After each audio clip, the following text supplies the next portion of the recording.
नमस्कार, प्राइम समाचारमा स्वागत छ। म सरोज कोइराला। सुरु गरौँ अहिलेसम्मका प्रमुख समाचारबाट। नेकपा एमालेद्वारा देउवालाई प्रधानमन्त्री बनाउन गरेको हस्ताक्षर 2 दिनभित्र फिर्ता लिन अल्टिमेटम। हस्ताक्षर फिर्ता हुने कुनै सम्भावना नरहेको नेपाल पक्षको जवाब। नेपाली कङ्ग्रेसको क्रियाशील सदस्यता विवाद सहमतिमा टुङ्गियो। प्रक्रिया नमिलेका प्रतिनिधिलाई 15औं महाधिवेशनमा मात्रै सहभागी गराउने समझदारी। लगातारको द्वन्द्वपछि इथियोपियाको तिग्रे क्षेत्रमा अनिकाल। 40 लाख मानिस प्रत्यक्ष प्रभावित हुँदा 33,000 बालबालिका कुपोषणबाट ग्रसित भएको राष्ट्रसङ्घको प्रतिवेदन। बेल्जियमलाई 2-1 गोल अन्तरले हराउँदै इटली युरोकप फुटबलको सेमिफाइनलमा प्रवेश। स्विट्जरल्यान्डलाई पेनाल्टी सुटआउटमा हराउँदै स्पेन पनि अन्तिम 4मा। पेरु कोपा अमेरिका फुटबलको सेमिफाइनलमा पुग्ने पहिलो टिम बन्न सफल। आज बिहान सम्पन्न खेलमा पाराग्वे टाई ब्रेकरमा 4-3 गोल अन्तरले हरायो।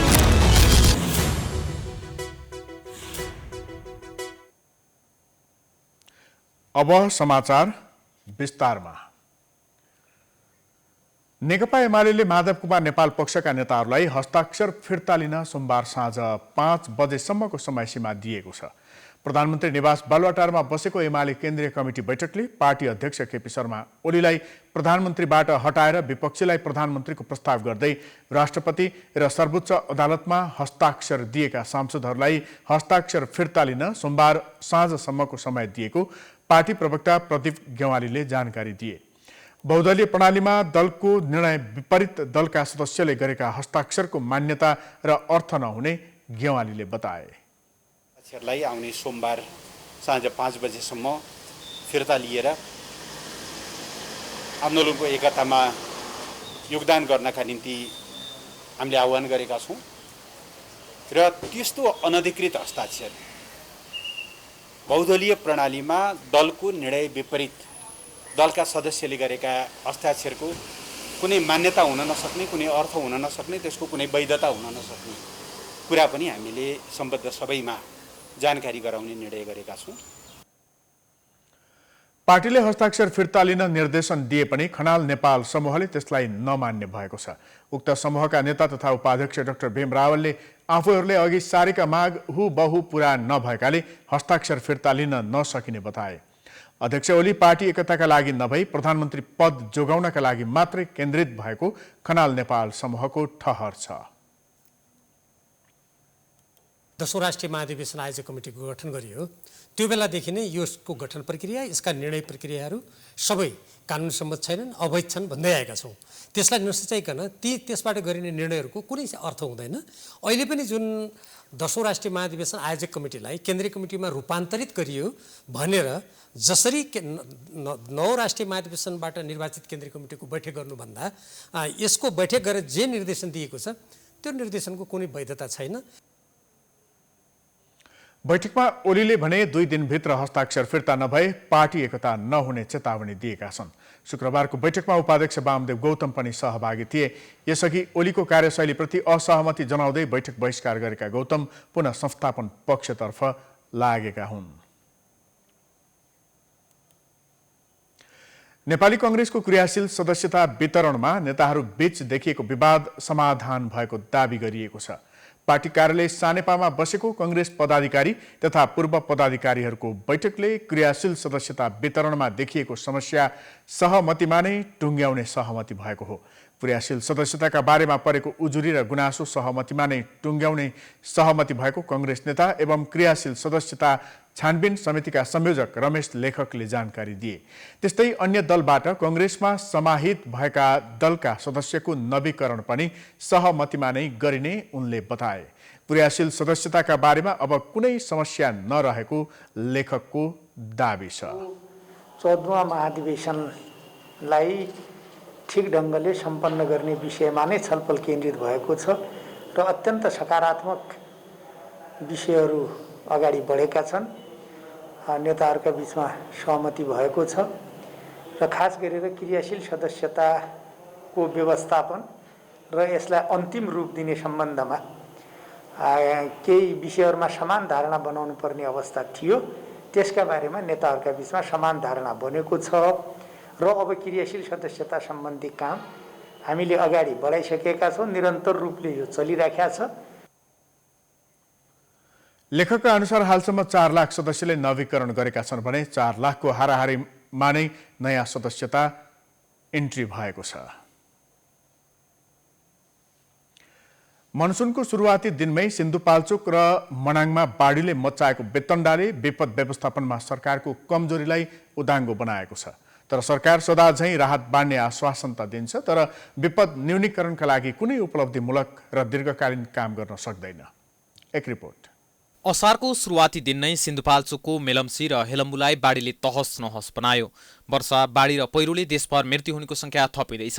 भौतिक संरचना क्षतिग्रस्त बन्दैछन्। देशभर निर्माणाधीन दर्जनौं जलविद्युत आयोजनाले नराम्रो क्षति बेहोर्नु परिरहेको छ। विद्युत उत्पादनको चरणमा प्रवेश गर्न लागेका कास्कीको सुपरमादी दोर्दी कोरिडोरका दर्जनौं आयोजनामा ठूलो असर परेको छ। विभिन्न राजमार्गको संरचना कमजोर बन्दै गएका छन्। सत्य यो हो कि प्राकृतिक विपत्ति कसैले टार्न सक्दैन, तर विपत्तिको सामना गर्न सक्ने क्षमता राज्यले बनाउन सक्नुपर्छ। प्रधानमन्त्री केपी शर्मा ओली दोस्रो पटक प्रधानमन्त्री भएपछि संसदमा बाढी पहिरो नियन्त्रणमा सरकारको ध्यानाकर्षण गराउँदा यो 6 महिनामा मैले ल्याएको होला हो र भन्दै असंवेदनशील जवाफ दिएका थिए। यसबाट पनि प्रश्न हुन्छ सरकार नागरिकको सुरक्षाप्रति कति गैर जिम्मेवार छ भन्ने। अहिले त राज्यले बाढी पहिरो नियन्त्रणमा के गरेको छ भनेर प्रश्न सोध्दा राहत वितरण गरेका छौं बाहेक अर्को जवाफ आउँदैन। सबै जिल्ला प्रशासन कार्यालयलाई हामीले निर्देशन पनि दिइसकेका छौँ। सिडिओ साहबहरू जिल्लाको डिडिएमसीको बैठक मार्फत उहाँहरू एकदमै चनाखो हाई अलर्टको अवस्थामा रहनुभएको छ। यो वर्षाको कारणले गर्दा नै जुन अब कतिपय ठाउँमा हेली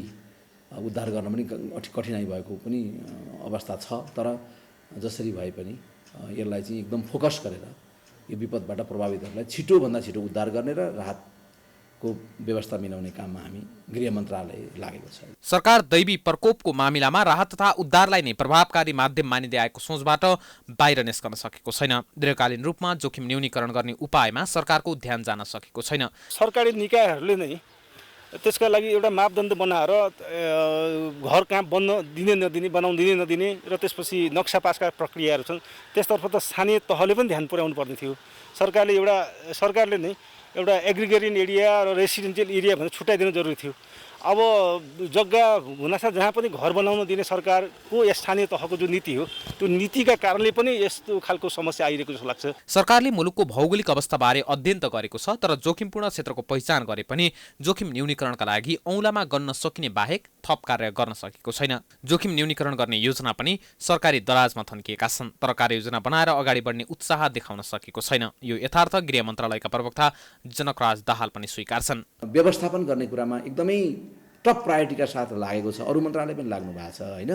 तर पनि के चाहिँ सत्य कुरा हो भने अब पहिरोले क्षति पुर्याउँछ, तर त पहिरो हुनै नदिनको लागि हाम्रा प्रोएक्टिभ एक्सनहरू पनि हामीले जस्तो दीर्घकालीन रूपमा समाधान गर्ने हिसाबमा जस्तो जियो इन्जिनियरका कामहरू हामीले गर्नुपर्ने हुन्छ भूत क्षय रोक्नको लागि। तर पनि हामी यो कुरामा चाहिँ अलिकति भनौँ न अलिकति यो अहिले यसो हेर्दाखेरि चाहिँ बाटो वडामा बाटो घरमै बाटो लानु नपर्ने पो हो कि। आफै डोजर किन्ने अनि पहाडी भूगोलमा जथाभावी सडक खन्ने कार्यले विनाशको जोखिमलाई झन बढाएको छ अनि सम्भावित विपत्तिलाई सहन जनता बाध्य छन्। तर राज्यको तर्फबाट विनाशको क्षति रोक्ने तर्फ कुनै कार्य हुन सकिरहेको छैन। सरकार तथा राजनीतिक दलहरू मात्र मुखदर्शक बनिरहेका छन्, किनकि ती अधिकांश डोजरका मालिक कुनै न कुनै राजनीतिक दलका नेता वा कार्यकर्ता नै हुने गरेका छन्।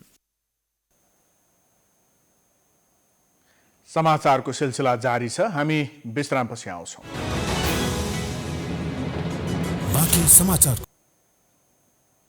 विश्रामपछि स्वागत छ। अब बाँकी समाचार। कोरोना संक्रमण नियन्त्रणका लागि मुख्य हतियार मानिएको खोप नेपालमा अभाव हुँदै आएको छ। खोप अभावका कारण अभियान नै अलपत्र परेका बेला प्रधानमन्त्री केपी ओलीले 3 दिनभित्र चाहिने जति खोप उपलब्ध हुने दाबी गरेका छन्। एक रिपोर्ट। कोरोना भाइरस विरुद्धको खोप अभाव हुँदा पहिलो मात्रा खोप लगाएका नागरिक दोस्रो मात्राको खोपको प्रतीक्षामा छन्। पहिलो मात्रा नै नपाएकाले त खोप पाउने आशा पनि गर्न छाडिसके। विश्वभर खोप अभियान सुरु भएसँगै नेपालमा पनि अघिल्लो वर्षको माघ 14 गतेदेखि अभियान सुरु भएको थियो।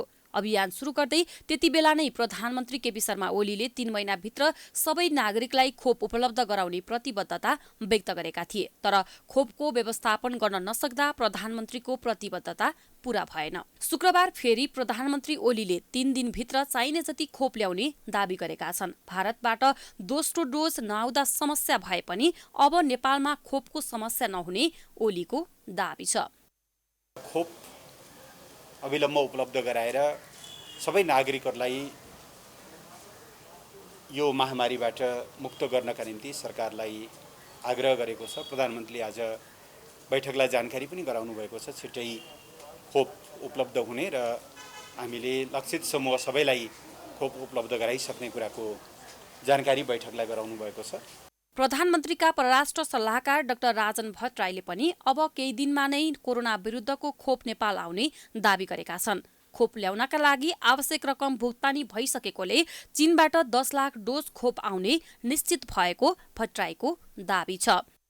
कोरोना खोप अब हामीले अहिले पछिल्लो मगाएको खोप चाहिँ यो हप्ताको उसमा हामीले फ्लाइट पठाउँछौँ र त्यो फ्लाइटबाट पहिलो लट 10 लाख आउँछ। चाहे खास गरी 40 लाख जुन हामीले अहिले खरिद गरेका छौँ चाइनासँग, त्यसमध्येको पहिलो लट यो हप्ता आउँछ। पैसा बुझाउने काम भइसकेको छ। अब त्यसलाई ल्याएर यहाँ चाहिँ अब हामीले यहाँ लगाउने सेड्युल पनि तयार गर्नुपर्नेछ र सँगसँगै उताबाट लिएर आउनका लागि हामीले यातायात हामी आफैले बेहोर्नुपर्ने र त्यो यातायातको चाहिँ सेड्युल बनाएर फ्लाइटको सेड्युल बनाएर त्यसअनुसार खोप ल्याउने व्यवस्थाको कुरा मैले गरेको हो।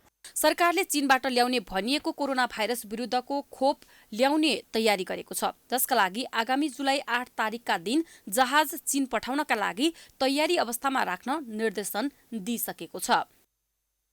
चीनबाट हामीले नेपाल सरकारले खरिद गर्न लागेको भ्याक्सिनहरू ल्याउनको निम्ति हामीलाई एउटा निर्देशन आएको छ। त्यो अनुसार चाहिँ हामीले 8 तारिक एक लट र लगत्तै त्यसको 4-5 दिनमा अर्को एक लट र त्यसको 4-5 दिनमा एक लट गरेर 3 लट खोप ल्याउनको निम्ति नेपाल सरकारले हामीलाई तयारी अवस्थामा रहनु भनेर आज हामीलाई जानकारी आएको छ। त्यसको लिखित रूपमा हामीलाई सम्भवतः आइतबार हामीलाई सेड्युल सहित प्राप्त हुन्छ र त्यो भयो भने हामी चाहिँ अब 8 तारिक पहिलो लट अनि लगत्तै सम्भवतः एक हप्ताको फरकमा जहिले त्यहाँ खोप तयार हुन्छ तहिले त्यही अनुसार चाहिँ हामी खोप लिन जानको निम्ति हामीले आन्तरिक तयारी सुरु गरिसकेका छौँ। कोरोना संक्रमण रोकथाम तथा नियन्त्रणका लागि आशालाग्दो केन्द्र भनेको कोरोना विरुद्धको खोप प्रयोग गर्नु नै हो। अधिकांश देशहरूले आफ्ना नागरिकका लागि खोप लगाउने कार्यहरूलाई प्राथमिकतामा राखी खोप लगाउँदै आएका छन्। खोपकै कारण कतिपय देशहरूले कोरोना नियन्त्रण गरेका छन्, तर नेपालमा भने अहिलेसम्म करिब 8% नागरिकले मात्रै खोप लगाएका छन्। तीमध्ये पनि 2.5%ले खोपको दुवै मात्रा प्रयोग गरेका छन्।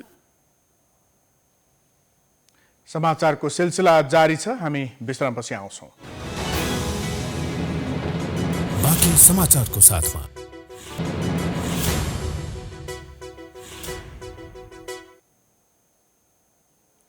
विश्रामपछि स्वागत छ। अब अन्तर्राष्ट्रिय समाचार।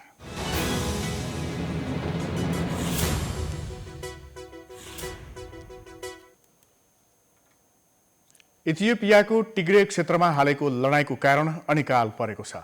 लगातार द्वन्द्व भएपछि त्यस क्षेत्रका 40 लाखभन्दा बढी मानिस प्रभावित भएका छन्। उनीहरू भोकमरीमा परेको संयुक्त राष्ट्रसङ्घले जनाएको छ। संयुक्त राष्ट्रसङ्घको सुरक्षा परिषद बैठकले कम्तीमा 33,000 बालबालिका गम्भीर कुपोषणको समस्याबाट ग्रसित भएको पनि जनाइएको छ। राष्ट्रसङ्घका अधिकारीहरूले 8 महिनाको द्वन्द्वका कारण लाखौं मानिसमा अनिकालको असर परेको जनाएका छन्। सरकारले युद्धविरामको घोषणा गरे पनि विद्रोही पक्ष आक्रामक भएकाले युद्ध झन भड्किने उनीहरूको भनाइ छ।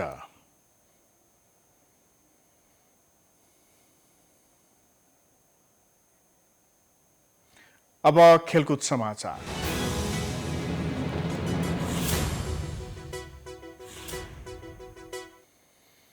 फिफा वरियताको शीर्ष टिम बेल्जियमलाई हराउँदै इटली युरोकप फुटबलको सेमिफाइनलमा प्रवेश गरेको छ।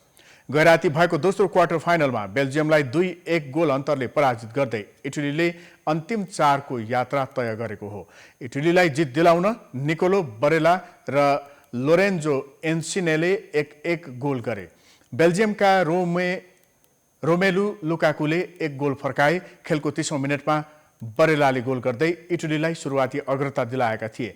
मार्को भेराटीको पासमा उनले 2 डिफेन्डरलाई बिट गर्दै गोल गरे।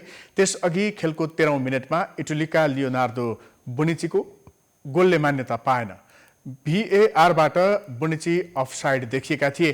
खेलको 44औं मिनेटमा लोरेन्जोले गोल गर्दै इटलीलाई 2-0 को अग्रता दिलाए। उनले एकल प्रयासमा डी बक्स बाहिरबाट उत्कृष्ट गोल गरे। पहिलो हाफको इन्जुरी समयको दोस्रो मिनेटमा लुकाकुले पेनाल्टीमा गोल गर्दै खेल 2-1 को स्थितिमा ल्याए। जियोभानी लोरेन्जोले पेनाल्टी बक्स भित्र जेरोमी डोकुलाई लडाएपछि बेल्जियमले पेनाल्टीको अवसर पाएको थियो। दोस्रो हाफमा दुवै टोलीले थप गोल गर्न सकेनन् र खेल इटलीले 2-1 ले आफ्नो बनायो।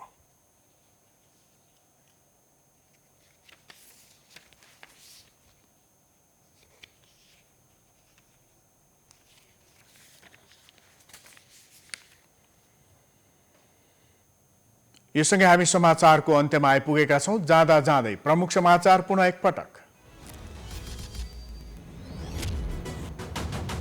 नेकपा एमालेद्वारा देउवालाई प्रधानमन्त्री बनाउन गरेको हस्ताक्षर 2 दिनभित्र फिर्ता लिन अल्टिमेटम। हस्ताक्षर फिर्ता हुने कुनै सम्भावना नरहेको नेपाल पक्षको जवाब। नेपाली कांग्रेसको क्रियाशील सदस्यता विवाद सहमतिमा टुङ्गियो। प्रक्रिया नमिलेका प्रतिनिधिलाई 15औं अधिवेशनमा मात्रै सहभागी गराउने समझदारी। लगातारको द्वन्द्वपछि इथियोपियाको तिग्रे क्षेत्रमा अनिकाल। 40 लाख मानिस प्रत्यक्ष प्रभावित हुँदा 33,000 बालबालिका कुपोषणबाट ग्रसित भएको राष्ट्रसङ्घको प्रतिवेदन। बेल्जियमलाई 2-1 गोल अन्तरले हराउँदै इटली युरोकप फुटबलको सेमिफाइनलमा प्रवेश। स्विट्जरल्यान्डलाई पेनाल्टी सुटआउटमा हराउँदै स्पेन पनि अन्तिम 4 मा। पेरू कोपा अमेरिका फुटबलको सेमिफाइनलमा पुग्ने पहिलो टिम बन्न सफल। आज बिहान सम्पन्न खेलमा पाराग्वे टाई ब्रेकरमा 4-3 गोल अन्तरले पराजित।